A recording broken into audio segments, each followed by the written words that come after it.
Hey guys, let's talk about diffusers for just a few minutes. So first off, why would you use a diffuser? There are three main reasons.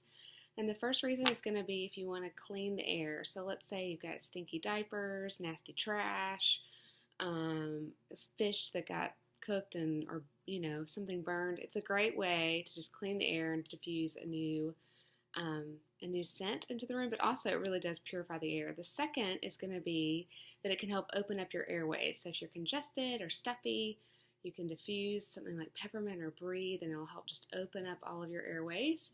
And then the third way is to really impact the mood. Because the oils go through our blood-brain barrier, they can really affect our brain chemistry in a way that can positively impact our moods.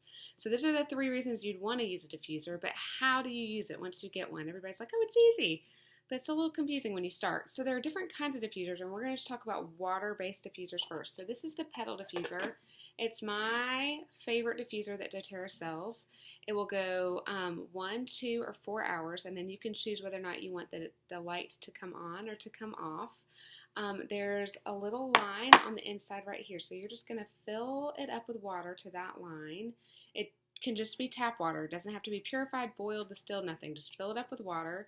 And then you're going to put a couple of drops of oil in. Now, the longer that you want it to go, typically the more oil you're going to want to put in there. But start low, and then you can always add more. When I first started, I would just put 2 or 3 drops, and that was really strong to me. But the longer I've used it, the more oils I put it, the more drops I put in, just because I've gotten accustomed to the smell and I like more. So I'm sorry, I have a child making faces in the background. But if you want to play with it, 4 to 6 drops is a great place to start. If you're filling a bigger room, you'll want more.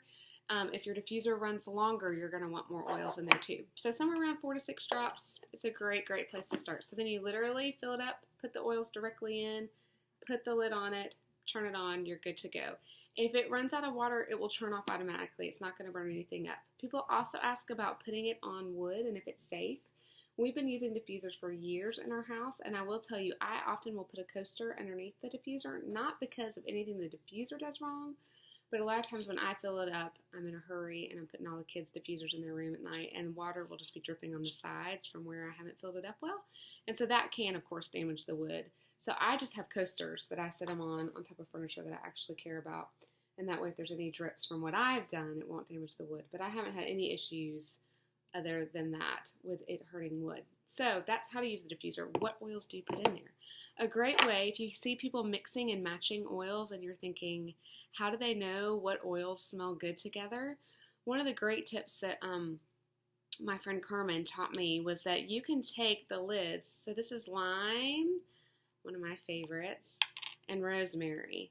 So they're both super cleansing and they open up the airways, but if you're like, I don't know how that's going to smell, and you don't want to waste it by putting it into the diffuser and then finding out that it stinks, you can hold 2 or 3 or however many bottles and literally just waft it under your nose, and you're going to get the smell of it mixed together. And so maybe you want one to be a little bit stronger. You can hold that one up. So I'm going to smell more of the lime this time because I held the lime up a little bit more. So that's just a great tip when I'm trying to figure out if I like the way things smell together, and I don't want to waste them, and I definitely don't want to diffuse something stinky. That is a great way to do it. And another thing, if you're looking to know which oils are safe to diffuse, they should say in the back of your, I'm totally blanking, Modern Essentials book, there's a great chart that talks about which are safe to diffuse and which aren't. Things like deep blue, you're not going to want to diffuse that because it's for muscle joints, and you're going to want that actually on you.